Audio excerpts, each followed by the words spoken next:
I couldn't even imagine that changing my personal data in childhood would help me a lot in adulthood. My wife turned out to be a cheater. She tried to blame her doctor for everything, but I didn't care. Cheating is cheating, and you can't forgive that, especially if it happens repeatedly. So I took harsh measures. As I grew up, I often questioned why my parents not only relocated us, but also changed my name twice. As far back as I could remember, it wasn't until I reached 18 that I finally learned the reason. With a heavy heart and a single tear shimmering in her left eye, my mother, addressing me as Brandon, my then current name, finally opened up, saying, "Brandon, I need to explain to you why certain events unfolded in your life, including the changes in your name." The curiosity about my name changes had always lingered within me, starting at the age of 6 when I went from Tom Simpson to Kevin Harris, and then again at 11, transitioning from Kevin Harris to Brandon Bolter. However, since neither of my parents would broach the topic, I refrained from bringing it up for years. "I'm eager to hear it, Mom," I replied, finally voicing my curiosity. After letting out another sigh and wiping away another tear, my mom continued, "When you were 6 years old, I testified in court about the actions of some dangerous individuals. The federal prosecutors were concerned for the safety of our family, so we were placed in witness protection, also known as WITSEC. We changed our names and moved as soon as the trial concluded. When you turned 11, the U.S. Marshal overseeing our case worried that our cover might have been compromised, prompting us to change our identities and relocate once again. Is the danger still present?" I asked. "Most likely not," my mom replied. "The marshals believe that the group I testified against has been effectively dismantled, pursued relentlessly by both federal and state authorities over the past 12 years. Nevertheless, your father, your sister Melissa, and I will likely remain in WITSEC until Melissa turns 18 just to ensure our safety. Since you're heading off to college and starting your adult life, we thought it was important for you to understand the situation," she explained. We continued our conversation for about another 30 minutes, and as we were wrapping up, I surprised myself by asking, "Do you happen to have my birth certificate for when I went by the name Tom Simpson?" My mom retrieved my Tom Simpson birth certificate from a strongbox in her bedroom along with my original Social Security card, flawless copies of Social Security cards, and counterfeit birth certificates for Kevin Harris and Brandon Bolter, among a few other documents. As she handed them to me, she chuckled, "You already have documentation for 2 aliases, but don't use them unless you're trying to escape from a difficult situation." I subsequently secured all the documents in a safe deposit box at a national bank, along with my high school state championship medal for javelin. Interestingly, javelin is only recognized as a high school sport in 18 states, one of which is where I attended school. Over the course of the following month, my discussions with my mother prompted me to confront various issues from my upbringing.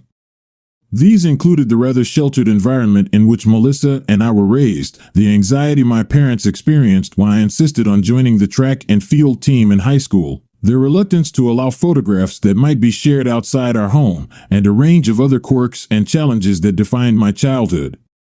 Despite gaining some confidence from my participation in track and field and achieving decent grades, enough to secure admission to college, my unsettled upbringing likely contributed to a lack of self-assurance. Even though I stood at a height of 5 foot 11 1/2 inch and weighed 175 pounds and was considered good-looking by my mother, sister, and their friends, I struggled with self-esteem, including an aversion to physical confrontation.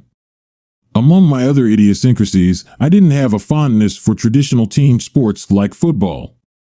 Instead, I preferred individual pursuits like javelin throwing and the 400-meter dash in track and field. I also didn't share typical masculine interests such as cars and found enjoyment in activities like attending plays, particularly musicals, opera, and appreciating art.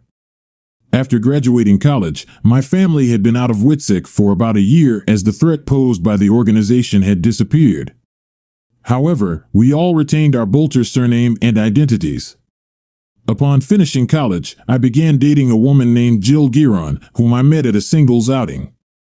Despite our compatibility, I struggled with self-confidence, while Jill exuded it effortlessly. When I met Jill, I discovered her volatile nature, which made me somewhat cautious. However, her attractiveness outweighed all my doubts about the relationship. Jill had an amazing figure. Jill and I chose a modest wedding ceremony in the presence of only close relatives, choosing a short honeymoon at Niagara Falls. We hardly left our room until we were too physically exhausted to continue and began our married life in a comfortable apartment in a bustling city, both with decent jobs. For the first 2 years of marriage with Jill, everything went well. We maintained a healthy bed relationship, had a supportive circle of friends, visited numerous art galleries and museums, and went to the theater on our disposable income. However, around the 26th month, Jill began to experience physical problems. Initially, her menstrual cycle became irregular, which was unprecedented for her. Subsequently, she began to experience pain, which prompted me to insist on seeking medical help. Fortunately, the first doctor, Jacqueline Gilbert, turned out to be knowledgeable. After 2 consultations and some tests, Dr. Gilbert identified the problem as a benign pituitary gland growth. Because it was discovered early on, there were no long-term effects such as infertility, and treatment was relatively simple. Dr. Gilbert prescribed taking the medication 3 times a day at first, gradually reducing the dose to twice a day after 2 months, and then once a day after another month. The treatment produced remarkable results. Within 6 weeks, Jill was back to her normal condition, and by 8 weeks, she looked even better, especially in terms of bed function. Our intimacy resumed almost daily. Jill, already naturally passionate, seemed to have reached an even higher level of passion and desire. I found immense satisfaction in the heightened intimacy and the accompanying intensity of our connection, which caused me to overlook certain details that would normally have caught my attention.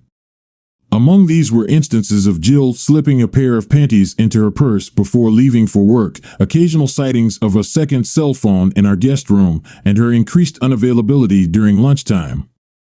However, one morning, after a particularly passionate night together, I was unusually alert and observed Jill discreetly placing a pair of panties and the unfamiliar cell phone into her purse. Coupled with her continued unavailability during lunch, my suspicions were aroused. As the lunch hour drew to a close, I drove to Jill's office, a mere 10-minute journey from my workplace, and waited outside. Around 1:30, I witnessed her being dropped off by a man driving a BMW, and their intimate kiss before she exited the car deeply unsettled me. Later that evening, upon her return home, I playfully examined her panties, noting they matched the pair I had seen her conceal earlier that day. I became more vigilant, closely monitoring Jill's actions. 2 days later, when I witnessed her once again concealing panties and the second cell phone in her purse, I positioned myself outside her office the following morning. At 11:54, the same BMW appeared. Jill swiftly emerged from her workplace, and they departed together. I discreetly followed them in my inconspicuous white Toyota, blending seamlessly with the traffic. I followed the BMW for a couple of miles until it turned into the driveway of a lonely house separated from its neighbors by at least 50 feet on each side. After Jill and her companion got out of the car, they exchanged a kiss before heading to the front door, he leading her and she smiling. I parked on the street in front of the house, got out, and knocked on the door. The man who opened the door was noticeably bigger than me and clearly not impressed by my knock. "What do you want?" he growled. Jill was visible in the background, and she glanced at me briefly, showing signs of embarrassment. "I want to talk to your promiscuous girlfriend," I growled back, trying to get in. He pushed me to the ground, and when I got up, he struck a blow that stung. "Get out of my territory, or I'll beat you up," he shouted. Jill was nowhere to be seen. Still avoiding confrontation, I sneaked back to my car, drove home to treat my bruised nose, and packed everything I needed for the next few days, then headed back to my office. I turned off my phone but noticed a missed call from Jill's main number. I didn't bother to check it out.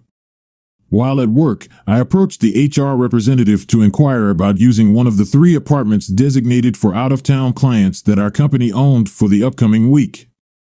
After checking the availability, she informed me that one was free, but obtaining approval from one of the VPs was necessary to secure it. I fabricated a story about a problematic fumigation incident at my apartment complex. That evening, I settled into the apartment. During that night, I reflected on recent events. I felt ashamed of the physical altercation with Jill's partner and questioned why I tended to avoid confrontations and struggled with self-confidence. As I scrutinized my reflection in the mirror, I realized I didn't appreciate the image staring back at me, a seemingly attractive but weak individual. This realization marked the end of that persona for me. I made it through Friday all right, and by Saturday, I had enrolled in a 1-week course called Impact Self-Defense. The course spanned only a week, with 4-hour sessions on Saturday and Sunday, followed by 2-hour sessions each day from Monday to Friday. Its focus wasn't on turning participants into karate or MMA experts, but on equipping them with skills to survive a physical altercation. The course introduced 8 proven effective maneuvers designed to significantly increase one's chances of survival, perhaps even emerging victorious in a fight. By the following Saturday, I was sore, bruised, yet filled with confidence. While I understood that mastering these 8 techniques, each distinct and straightforward, might not guarantee victory against a skilled attacker, I had no doubt that they could prove highly effective, even surprising, against an average male aggressor. I was particularly confident in the headbutt technique I had learned, which my instructor praised me for nearly perfecting, along with the strategic positioning necessary to execute it successfully. During the week of my training, Jill attempted to reach me several times, even at my workplace. Despite my efforts to avoid her, I eventually began listening to her voicemails and reading her texts. Initially terse, her messages gradually became more conciliatory. After 9 days of absence, just as I faced eviction from my firm's accommodation, I received a message that caught my attention. It was filled with genuine emotion, urging me to contact Dr. Gilbert for an explanation of Jill's medical situation, pleading, "Please, if you ever loved me, just do that." I promptly called Dr. Gilbert, who was initially occupied with a patient but returned my call within the hour. "Hello, Brandon," she greeted me as I answered my phone. "Jill has authorized me to disclose her condition to you." "I'm eager to listen," I replied sincerely. "The medication I prescribed for her sometimes leads to an unusual side effect. I warned her about this, but it seems that she either did not heed the warning or did not realize its impact. This causes an almost uncontrollable desire for bed activity. Have you observed any increase in her bedroom assertiveness over the past few months?" Dr. Gilbert asked. "Yes, I have," I responded. "This is a side effect of the drug, compounded by the fact that instead of reducing the dosage to twice a day after 2 months and then to once a day after another month, she continued to take it 3 times a day. When she visited me last week, obviously after you left her because of her inappropriate behavior, I changed her treatment and insisted that she take it only 6 times a week, no more. I believe that now she can resist her bed cravings, and I hope that the two of you can reconcile," she clarified. I expressed gratitude, then had another introspective moment. I resolved to meet with Jill and see if I could overcome her betrayal, as my wedding vows did include in sickness and health. The next day, which was Wednesday, I picked up my things from the apartment provided by the company. After work, I notified the cleaning service responsible for it that I was leaving and then went to our apartment. I was hoping that Jill's answer would give me a reason to think about giving her another chance, even though I hadn't made a decision yet. When I entered our apartment around 7 p.m. using my key, I saw her on the couch. She was kissing the same guy. At least she seemed ashamed. "I see you're still with that guy," I snapped. "Brandon, I wasn't expecting you. My new medicine hasn't worked yet." "We can handle this," she seemed to be saying, although I couldn't be sure as I was overcome with anger. The guy was confrontational. He grabbed Jill's hand and insisted, "Come on, Jill, let's get out of here and come to my place." "The only way you're going to leave is in a bad way," I growled. "You're a coward," he retorted before coming up to me much like he did on the landing of his condo. I think I heard Jill scream in the background, but my attention was focused solely on him as I mentally prepared for a perfectly executed headbutt. When the altercation began, I instinctively performed a defensive movement, leaning forward as I had been taught, and quickly hit him with the top of my head, by all accounts, the most durable part of my body. in the chin, while simultaneously protecting my neck from impact. The maneuver proved effective, and my opponent fell to the floor unconscious. However, my satisfaction was short-lived. I landed 4 quick punches on him before Jill held me back, begging me to stop. Although I complied with her request, I ignored her pleas for companionship, quickly packing our most necessary things into our largest suitcases. After picking up my old-school javelin, which was stored in 2 compartments due to its considerable length, I left without warning, despite Jill's attempts to detain me. As I was leaving, an ambulance arrived at the scene, which was in stark contrast to my desire for anonymity. I checked into an inconspicuous motel, quietly paying the bill. Concerned about possible law enforcement interference, I quit my job over the phone, much to the chagrin of my employer. I then emptied our bank accounts and extracted all relevant documents, including birth certificates and social security cards, from our safe deposit box. During the following week, I undertook a series of actions to change my identity and cover my tracks. I obtained a new driver's license under the alias of Kevin Harris, terminated my cell phone contract, disposed of my SIM card-less phone, purchased a disposable phone to avoid leaving a paper trail with my credit cards, sold my car for cash, and bought a less expensive vehicle under the name Kevin Harris. Before leaving the area around noon to drive to a city approximately 1,000 miles away, I executed one final task. Parking about a block away from the individual's house, I donned a fake UPS uniform and rang the doorbell to ensure nobody was home. I left a package consisting of rotten fish on the front step and returned to my car. Changing into another disguise, I armed myself with a javelin tipped with highly flammable material. Walking to a spot roughly 175 feet from the front picture window of the house, I assembled the javelin, ignited the flammable material, and executed a precise throw through the window. With the deed done, I swiftly retreated to my car. I waited for 5 minutes until I observed the arrival of 2 fire trucks. Passing by the burnt house, it seemed perilously close to being completely consumed by flames, yet both trucks were actively extinguishing it with water and foam. Continuing on my way to my new residence, I never heard from or reached out to Jill again. Unsurprising, given that Brandon Bolter had effectively vanished. According to my parents, she did reach out to them, but they professed ignorance regarding my whereabouts. She informed them that she had hired a private investigator and that the police suspected me of arson. However, with my new identity being quite secure, I wasn't worried about being apprehended. To be cautious, I only communicated with my parents and sister using burner phones, each purchased separately. I discovered that embarking on a new life is challenging, even with legitimate identity documents. One major hurdle is crafting a work history. To overcome this, I fabricated one based on Brandon Bolter's background, banking on the hope that prospective employers wouldn't verify it. Alongside, I included a cover letter explaining that my records were lost in a fire, elaborating on this during interviews, and targeted roles in sectors like government contractors that typically don't require extensive background checks. After a month, I landed an interview where I excelled by simulating tasks related to the job I claimed to have experience in.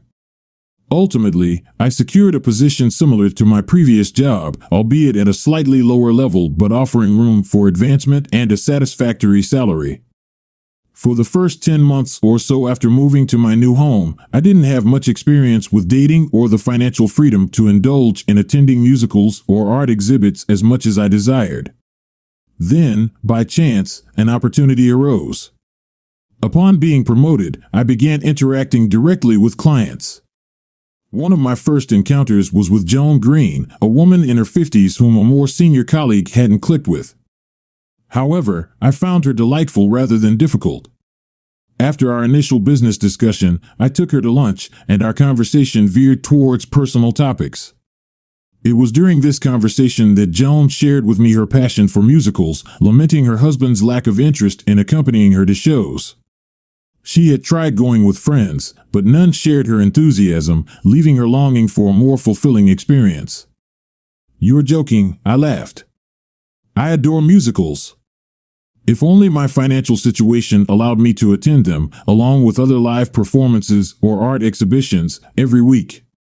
Joan seemed stunned to discover that a 26-year-old man could be such a devoted admirer, which prompted her to jokingly inquire about my interests.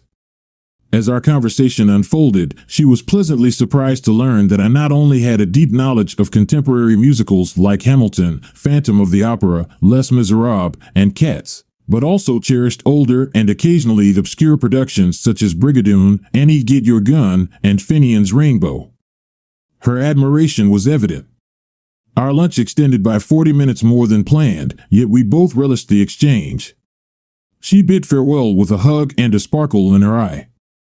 I had been so busy that my meeting with Joan Green had slipped my mind until she called me about a month later. After some small talk and sorting out a business matter, Joan said, "Hey Kevin, my husband Horace and I were thinking of treating you to dinner this Friday. Can you make it?" I was taken aback but quickly agreed, saying, "Sure." She added, "Feel free to bring a guest if you'd like." Chuckling, I replied, "I doubt I'll be able to find a date on such short notice." "No worries. Can we count on you to meet us at Ladit Monde at 7:30 on Friday?" Joan asked. "I'm looking forward to it," I assured her. Curious about the restaurant, I asked my colleagues for information since I was still new to town. Their unanimous response was envy. That's the most exclusive restaurant in the city with 2 Michelin stars. Getting reservations there is nearly impossible, the most informed colleague told me. I was stunned. On Friday night, I arrived in my finest suit, feeling confident about my appearance. Thankfully, Joan and Horace were already there when I got to the venue. Despite dressing up, I had worried about being turned away for not meeting some unstated standard of classiness. However, the atmosphere wasn't as snobbish as I had feared, rather, it boasted the finest cuisine I had ever tasted. I couldn't help but notice that the menu I received lacked prices, so I attempted to choose something moderately priced, if such an option existed. Horace, as it turned out, was a friendly individual and also happened to be the chief operating officer of a Fortune 1000 company. My suspicion that he was wealthy was confirmed when he effortlessly settled the bill with an Amex Black Card. As the evening progressed, it became evident that there was a specific reason for my invitation to dinner, which felt somewhat like a job interview. I learned the purpose the following Monday when Horace called me at work and kindly offered to treat Joan and me to a performance of the band's Visit the upcoming Saturday night, a show I had yet to see. I stumbled through an acceptance and assured him I would coordinate plans with Joan. Joan was delighted to hear from me. "I hope it's not too much trouble for a handsome young man like yourself to accompany an old lady like me to the theater." "No, I'd be honored. And besides, you are not old." "I'll probably be the envy of every guy there," I responded, eliciting a chuckle from Joan. "I doubt I could ever afford it on my own," I admitted with enthusiasm. Joan's chauffeur picked me up from my apartment an hour prior to the performance, and then we proceeded to pick up Joan. She appeared stunning. We arrived at the theater with ample time to spare. I was taken aback when the usher guided us to a private box situated just above and to the left of the stage. It was the finest seat I had ever occupied in a theater in my entire life. The fundamental plot, if you could even label it as such, revolves around what unfolds when an Egyptian police band finds themselves stranded in a minuscule Israeli town. The musicians pass the time in a cafe, engaging in conversations with the locals, which leads to song and dance. Surprisingly, it was immensely entertaining, and both Joan and I thoroughly enjoyed it. Subsequently, we attended a cast party, a first-time experience for me, which turned out to be even more enjoyable than the musical itself. Joan and I shared a warm embrace, both wearing genuine smiles, as her chauffeur dropped her off. Naturally, I escorted her to the door before he drove me home. Despite the absence of any romantic involvement, it ranked among the top 20 most enjoyable activities of its kind that I had ever partaken in. Joan and Horace had a wide circle of friends, as did the acquaintances I made while accompanying Joan to various events that Horace didn't care for or couldn't attend. Even the connections I formed with actors from different performances were initially surprised by my association with Joan and Horace, but soon became intrigued. Within a year, I found myself attending events almost every other week with different women, some accompanied by absent partners while others had reserved ones. Evidently, I built a favorable reputation because only a few partners insisted on meeting me before allowing their companions to join me for theater outings, art gallery visits, or occasional charity balls. I believe my popularity stemmed from consistently exhibiting gentlemanly behavior, even when some women became tipsy and overly familiar. I never requested payment but instead appreciated complimentary experiences and refrained from speaking ill of anyone. The women I escorted typically ranged in age from 30 to 70, most of them affluent or involved with wealthy partners. My particular form of escorting turned out to be the ideal pursuit for someone like me. It was easy for me to separate my personal life from my escort duties, and during this period, I even entered into several pleasant but short-lived relationships with women around my age. For nearly 2 years, I had been happily and successfully pursuing this endeavor when a significant event took place. I received a call from the husband of a potential new client. He was the first person in over a year to express interest in meeting me. Interestingly, his name was Guido Ricci, and during our meeting at a local Italian restaurant, he exuded an aura of authority. Dressed in a black shirt and white tie under his suit jacket, Guido was amiable but gave off a distinct impression that he was not someone to be trifled with, a sentiment reinforced by the deferential treatment he received from the restaurant staff. It was clear that our meeting was more than just a casual encounter as Guido posed probing and sometimes uncomfortable questions such as, "Are you gay? What draws you to opera and musicals? Have you ever been romantically involved with any of your clients?" and so on. I maintained composure throughout the interview, providing honest answers to all his inquiries. Surprisingly, I turned the tables by posing several questions of my own, such as inquiring about his line of business, his interest in my personal life, and the nature of his relationship with his spouse. Despite maintaining a courteous and respectful demeanor while asking, my tone remained serious. Although I harbored suspicions about the veracity of some of his responses, particularly regarding his profession, I believe my probing actually earned me some measure of respect in his eyes. The turning point came when I recounted an anecdote. Allow me to share a tale about a friend of mine that exemplifies my approach, Guido. This friend discovered his wife was unfaithful. Instead of pursuing a divorce, he vanished one day after rendering his wife's paramour unconscious and setting fire to his residence. I've always admired his decisive action. "Cheaters are despicable," I stated, maintaining a deadpan expression until a smirk broke through at the end. Guido erupted into laughter, clapped me on the back, and joked, "My wife Gabriella is keen on attending the opera next Saturday. Would you be available to accompany her?" "If you agree right now, then count me in," I replied with a smile. Though I anticipate another offer soon, hence the need for a prompt commitment. Just to be clear, I don't charge, I simply expect transportation, refreshments, and admission to be covered. And I assure you, Gabriella will return in the same condition she departed. Do we have a deal? This prompted another round of laughter, a firm handshake, and a mutual declaration of a deal from Guido. When I picked up Gabriella Ricci in a limo that I rented courtesy of Guido, I was taken aback by her appearance and demeanor. She couldn't have been older than 30, while Guido, I guessed, was in his mid-40s. She was dressed quite provocatively and clearly had Italian roots, though her mannerisms were distinctly American. She was petite, slender, and apart from her attire, fairly unremarkable at first glance. There was also a noticeable hint of hostility about her. I cordially introduced myself, assisted her into the limo, and attempted to engage in light conversation. However, her responses were either sharp or dismissive. It was the first time in my escorting career that I encountered such a negative experience, so I decided to confront the situation head-on, much like I had dealt with difficult individuals before. "Listen, Gabby," I said firmly, sensing her potential dislike for the nickname, "all I want is to enjoy a pleasant evening at the opera. If something has happened today to put you in such a sour mood, why don't we call it off? We can simply tell your husband that we didn't quite click and part ways amicably. I've always managed to get along with everyone at the opera, the theater, or an art gallery, but there's a first time for everything. If there's something bothering you, let's turn back now and I won't even bill Guido for the limo." That certainly grabbed her attention. She spat out something in Italian. While I wasn't exactly fluent, I had studied Italian for a couple of years in college, and one of my roommates during that time was a native Italian, so I picked up some colorful language.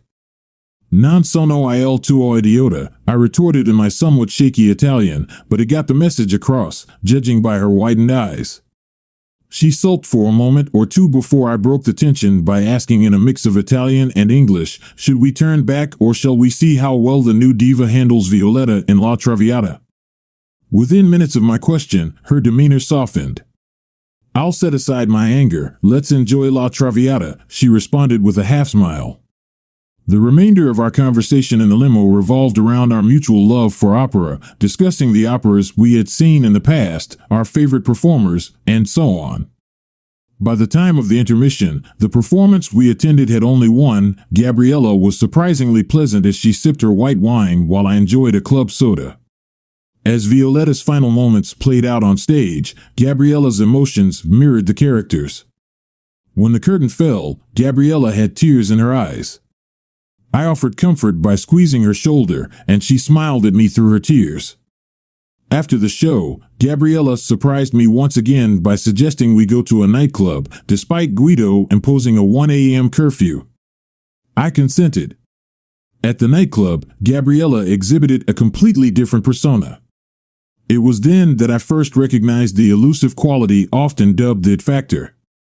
In my observation, some women possess this it factor due to their upbeat and optimistic demeanor, which is infectious and uplifts those around them.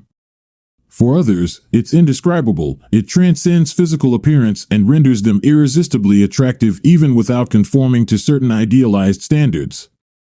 As the night progressed, I became increasingly aware of Gabriella's allure. This became unsettling when what we intended as a final dance unintentionally became a slow one, and despite my efforts, my body reacted in a way I hoped she wouldn't notice. In the limo ride back, Gabriella remained silent for a few moments before breaking the silence. "Kevin, I apologize for interrupting, but there's something I need to confess. I'm sorry for being distant when you picked me up. I was upset with Guido for simply informing me that he had arranged for someone to take me to the opera rather than addressing my concerns. I hardly knew anything about you when you arrived. I regret taking it out on you." I grinned warmly. "Apology accepted. I would have reacted the same if I were in your shoes," I chuckled. "I've truly enjoyed tonight," she said, sincerity evident in her tone. "As have I." "It's been wonderful," I replied, causing her to blush slightly. When we arrived back at her residence, which resembled a mansion, I insisted on accompanying her to the door to ensure she was safely inside and to possibly meet Guido if he was present. Using her key, she unlocked the door and called out for Guido. He emerged with 2 associates from what seemed to be a library or a home office. I greeted him warmly, expressing my gratitude. "Guido, I want to thank you for allowing me the honor of escorting your delightful wife to the opera. It was a splendid performance, and I appreciate the opportunity to enjoy something beyond my usual means. As promised, she has returned before curfew and in the same condition as when she left," I said, ending with a light-hearted chuckle. Guido reciprocated the laughter, introducing me to his associates, Vito and Carmine, who bore a striking resemblance to characters from the Godfather movies. After bidding my farewells, I left them both with smiles on their faces. I wasn't certain how Gabriella obtained my cell phone number, but the following day she called to express her gratitude for the most enjoyable experience of the year. Fortunately, our conversation was short, as it left me feeling somewhat insecure. After finishing the conversation, I realized that I was wildly attracted to her. I had several dates with women, but I couldn't get rid of thoughts about Gabriella. Saying goodbye to my companions, I decided to put Gabriella out of my thoughts, convincing myself that she did not have a special charm and posed a danger, which was not entirely false. My attempts to get rid of thoughts about Gabriella lasted for a month until Guido contacted me and asked me to accompany her to a social event at his club in his absence, since she was one of the organizers of the event. At first, I feigned scheduling conflicts, but reluctantly agreed. Guido's parting words, "A happy wife means a happy life," underlined his satisfaction with my decision. The experience at the country club with Gabriella was challenging. Not only did she possess undeniable charisma and an aura of sensuality, but her subtle makeup and elegantly styled hair enhanced her beauty. It seemed like everyone I met was aware of our relationship, and some even inquired about my interests. I maintained proper conduct throughout the evening, even discreetly excusing myself during slow songs to avoid any awkward situations. I couldn't help but notice two men who seemed out of place subtly observing Gabriella and me. I suspected they might be spies reporting back to Guido. I gained favor with Gabriella and the other members of the organizing committee by assisting with tasks beyond the staff's responsibilities, such as transporting various items to the vehicles of several committee members. Gabriella was quite amiable as we headed to her house. Upon arrival, as I escorted her to her front door, she unexpectedly asked, "Could you accompany me to a performance of Hamilton on Saturday the 12th? I'm not sure why Guido isn't interested, but I simply can't miss it." Yeah, sure, I managed to stutter out. "Why don't you pick me up in your car?" "We don't need a fancy limo or chauffeur," she suggested with what seemed like a flirtatious twinkle in her eye. Okay, sure," I stuttered once more. She gave me a brief side hug, which unfortunately elicited another unwanted reaction before vanishing inside. After another long session with my hand that evening, the next day I found myself admitting with a clear mind that I was starting to get hung up on Gabriella. Over the next 10 days, I repeatedly took out my phone intending to call her and cancel our plans to meet for Hamilton. However, each time I either lost my nerve or admitted defeat by turning off the phone without making the call. In the end, it was the evening of Hamilton's performance. I parked my humble blue Honda Civic outside the Guido residence and went to the door. Gabriella herself opened the door to me, impeccably dressed and decorated in a way that could have awakened even the most indifferent. I managed to say awkwardly, "You look good, really cute," which was a clear understatement. "Thank you," she replied with a smile. "Is Guido at home?" I asked. "No, he's out of town. I promised to call him during intermission, but there's no curfew tonight," she added with a teasing twinkle in her eyes. During the journey to the theater and throughout the performance, I found it challenging to avert my gaze from Gabriella's well-defined thighs, yet I still thoroughly enjoyed the experience. During intermission, I fetched us a couple of glasses of wine while she made a call to Guido. Upon her return, she remarked, "Duty done," downed her drink, and then linked arms with me as I escorted her back to our seats. After the show, which we both adored, we had the opportunity to go backstage thanks to a pass I had obtained through Joan Green. We conversed with the actors who portrayed King George, George Washington, and Eliza Hamilton. By the time we departed, the parking garage was nearly empty. As I held open the passenger door for Gabriella, wearing the most mischievous grin I had ever seen up close, she softly uttered, "I had a wonderful time." "Thank you, Kevin," before kissing me on the lips. When she got into the front passenger seat of my Honda, desire consumed me. I carefully pulled her out of the car, making sure she didn't hit her head on the roof, and captured her lips in the most passionate kiss of my life. She didn't put up any resistance. When our lips parted, her expression spoke volumes, conveying her awareness of my desires. I didn't disappoint her when I confessed, "You should be mine," and kissed her passionately once more before helping her back into the car. During the 17-minute drive, which seemed like an eternity to me, we hardly exchanged a word. She continued to give me sly smiles while I tried my best to concentrate on the road. Upon arriving at my apartment, I found out that on that particular night it took two well-dressed people about 25 seconds to undress without damaging their clothes, at least by my watch. After that, we had an unforgettable time. "I am enchanted by you, like the Roman goddess Aurora, the embodiment of desire and passion," I whispered. "You've turned me into mush, Cupid. I'm not sure I have any core left at all." She scoffed, "You must be the most amazing woman in the world." I was surprised when she calmed down after that. We had a few more contacts. We also spent the morning in each other's arms, and after taking a shower, we began to move out to her house. We realized that we should have been faster when we noticed a black SUV parked outside. On the way to her house, "Damn," Gabriella muttered, "this is one of Guido's thugs. They won't be able to catch me with you. We're in trouble." I quickly considered my options. I definitely didn't want to find myself at the bottom of the ocean wearing concrete shoes, nor did I want Gabriella to come to any harm. "There's a Walmart about half a mile away," I casually mentioned, veering off in the opposite direction. "Do you ever go jogging?" "I do exercise quite often, although Guido prefers I have a bodyguard accompany me in a car," she replied. "Well, today you're on your own," I chuckled. At Walmart, I purchased her a pair of shorts, a t-shirt, a sports bra, running shoes, a small fanny pack, and a bottle of water. "What's the water for?" she asked. "You need to look sweaty," I explained. She changed in my car while I struggled to contain myself from making any further advances. Once she was dressed, we drove to a spot about 500 meters from her house. She stepped out of the car, and I splashed her with water, managing to make her appear sufficiently sweaty. Then I handed her keys, wallet, and cell phone, which she stashed in the fanny pack. "I'll figure out a way to return your clutch and clothes," I said as I kissed her goodbye. With that, she took off, almost sprinting. I left the place, headed home, and collapsed onto my bed. I quickly drifted off to sleep, still fully dressed, with two thoughts dominating my mind. Firstly, that was the most incredible experience of my life, and secondly, I'm as good as dead when Guido discovers. When I eventually rose around 1 p.m., my cell phone rang from an unfamiliar number.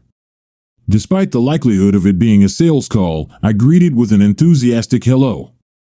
"Hello to you too, Cupid." "It's Aurora," came the voice, followed by a giggle. "Gabriella, which phone are you calling from?" "The new burner I picked up to keep in touch with my lover." "That's you, by the way," she chuckled. "What went down when you got home?" The two clowns were munching on donuts in the SUV. I teased them when they stepped out, saying, "Did you guys suddenly become cops?" "Why the donuts?"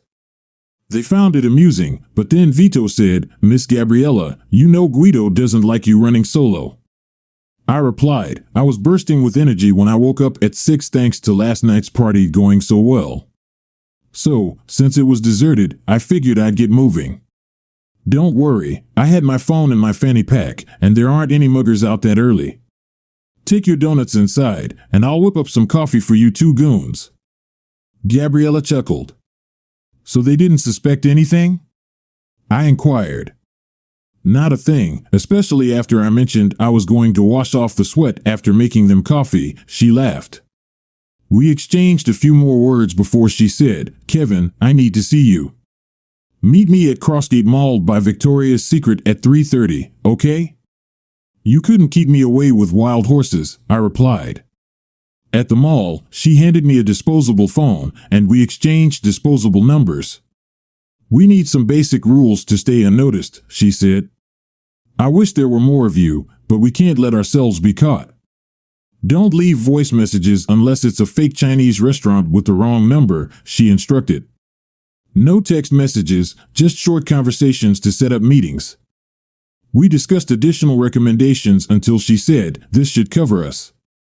If we come up with something else, we'll add it later." "There's something else," I said seriously. "If Guido finds out, we need a plan to minimize the consequences for you. Tell him that I attacked you and now I'm blackmailing you with a recording." "You'd be in serious trouble," she said, her voice almost breaking. "Not if you send me a message saying your order is ready on my mobile," I assured her. "I'll be ready to leave town in less than half an hour. We'll discuss this in more detail when we meet for lunch at the Hilton on Wednesday," she said with a smile. Because Gabriella didn't have a job, and since I had flexible hours as long as I completed my tasks, we spent many afternoons together. It's hard to believe, but our intimacy improved as we became more familiar with each other's bodies and desires. I fell in love with her after our first night together, and each subsequent encounter deepened my feelings. It seemed she felt the same, especially considering her marriage to Guido, which felt more like an imposition from her family. He treated Gabriella more like a possession than a spouse, despite her being only 29, just a year older than me. While he was 46, we took various precautions, such as checking her car for tracking devices whenever we met a mile away from our final destination, either my apartment or a hotel, using disguises, and strictly adhering to our communication system without any public displays of affection. Despite enjoying frequent intimacy 3 to 5 days a week, during monthly outings to plays or art exhibits at Guido's insistence, we refrained from physical contact. Although I often suspected surveillance, nothing suspicious was ever reported to Guido. These theater visits reinforced my love for Gabriella as we found joy in each other's company, both with clothes on and off. Certainly, all positive things eventually come to a close. I'm still unsure how Guido uncovered our situation, but I suspect our lapse in vigilance regarding Gabriella's vehicle, neglecting to check for GPS or other monitoring devices, might have played a role. It happened on a Tuesday when I found myself delayed while conversing with Joan Green about a matter of great importance to her. Unable to break away, I was merely 3 blocks away from the motel where Gabriella and I had arranged to meet discreetly when a message flashed on my disposable phone: "Your order is ready." Although I should have immediately turned back, I felt compelled to verify the legitimacy of the message. Parking at a Burger King lot nearby, I cautiously approached for a better view. To my dismay, I spotted 2 black SUVs positioned near Gabriella's car with a suspicion that Vito might be among them. I wasted no time in making my exit. Thankfully, I had made preparations for such an eventuality, having obtained legitimate identification documents under the name of Tom Simpson, including a driver's license and even a passport. Most of my funds had been withdrawn from the bank and secured in my safe deposit box, along with all essential documents. I drove back to my apartment to grab a few final items, as most of what I needed was already packed in a go bag at my office. After collecting what I required, I informed the building manager that I was departing, providing him with a false forwarding address in Weymouth, Massachusetts, along with $200 in cash, instructing him to reluctantly give this address to any large individuals inquiring about me. Knowing that my apartment was on a month-to-month lease and they could retain my security deposit while donating any remaining furniture to Goodwill, I made my swift exit. As I exited the building manager's office, I caught sight of a black SUV pulling up outside. Thankfully, I had parked my car at the rear in anticipation of such an occurrence. I slipped out the back door and disappeared before Guido's henchmen could arrive at either my apartment or the building manager's office.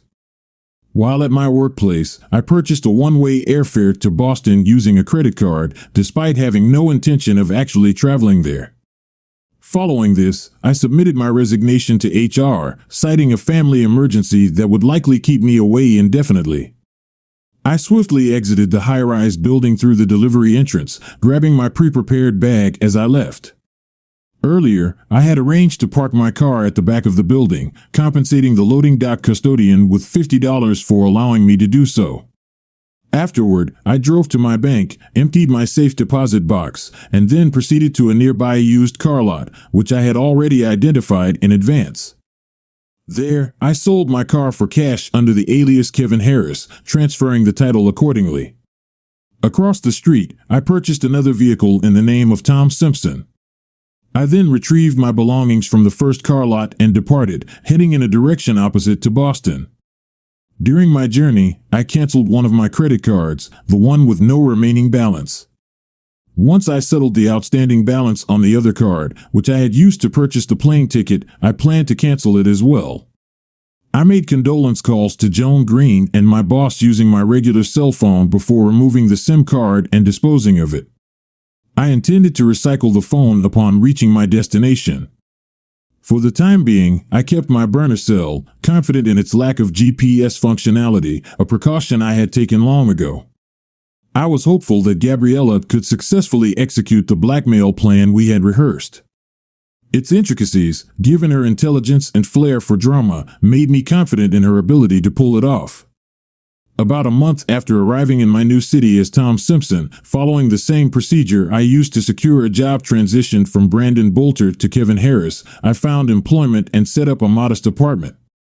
Then, altering my voice, I made a call from a disposable phone with an area code distant from my current location to Gabriella and Guido's residence.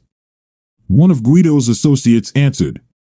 Feigning stupidity, I said, hi, I've got an order to deliver a lazy boy chair to, 1220 Marston. The order is for someone named Gabriella Ricci or something like that. I need to arrange delivery. Is Ms. Ricci available? She's not here right now, came the gruff response. Please, could you give her a message? Call Kex and ask for Bruno so I can arrange the delivery, I reiterated. The phone number and name Bruno seemed to catch the thug's attention, and he jotted down the details. I was confident Gabriella would recognize my signal and hoped she received the message. About 2 hours later, my new burner phone rang. Gabriella's home number displayed on the caller ID. In case of surveillance, I answered with a feigned voice, Bruno speaking. You called me? This is Gabriella Ricci, she stated. Yeah, I've got a delivery of a lazy boy, and I need to know when to deliver it, I improvised in a low tone. Gabriella responded, it's a gift for my husband. I can't talk now. Call me back at the number the guy gave you, this number, when you're able to talk, and we'll arrange it. Okay, I'll call tomorrow, Gabriella whispered. She rang me from a payphone 2 hours later. After some affectionate exchanges, she informed me that she had successfully executed the roofie rate blackmail scheme. Guido gave her a few slaps for not informing him earlier, but it wasn't a big issue. When he asked if she had tipped me off, she denied it completely and handed him her cell phone. She had hidden the burner phone under the hotel mattress. She explained that I must have seen the SUVs when I arrived and left in a hurry, which he bought. Now, how do we arrange to meet? She asked. Get another burner phone and give me the number. I'll call when I can pick you up, and we'll decide on a meeting place. Only take essential items to your car so we can bring them along. Flying is too risky, I advised. Okay, how long do you think?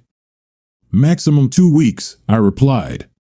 And remember, as we discussed before, if you can gather evidence of Guido's illegal activities, you can enter witness protection and stay with me. I already have some of what I need, and I'll get the rest later, she chuckled. I love you. And I love you more, I replied, and we continued for about 30 seconds before we hung up. 11 days after our phone conversation, I arranged to meet Gabriella at a rest stop near the Federal Highway about 20 miles from her house. She arrived via Uber only after I notified her of my presence. Disguised with a wig and glasses, I greeted her warmly with a kiss, then proceeded to unload her belongings from the Uber. However, I waited for the Uber to leave before bringing my car around to load her stuff. We only managed to drive about 60 miles before we were forced to stay at a motel because we missed each other so much. The experience surpassed all my memories. I never wanted to be separated from her again. My new residence was 700 miles away, but by taking turns driving, we managed to cover the distance in 12 hours. Every day after work, I hurried home, and within 2 weeks, we endeavored to compensate for the 2 months we had spent apart. Waking up in the middle of the night for a fortnight straight to be with my beloved was the most fulfilling experience of my life. In addition to the incriminating documents capable of putting Guido and his associates behind bars for years, resourceful Gabriella brought along $125,000 in cash. This sum facilitated the acquisition of a new apartment, a car for her, and various other indulgences and essentials.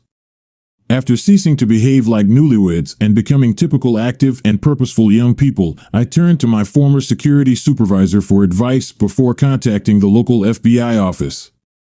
The FBI exhibited keen interest. The subsequent legal proceedings are too mundane to delve into detail. Suffice it to say that when faced with the documentary and audio evidence, along with Gabriella's anticipated testimony, Guido and 4 of his cohorts opted to plead guilty to racketeering and related charges in exchange for reduced sentences. Consequently, they each received between 10 and 12 years in the federal penitentiary. I discovered through a search of legal records in the state where Jill and I lived that she had obtained a divorce on grounds of abandonment. There was no indication of her remarrying, although she purportedly still resided in the area.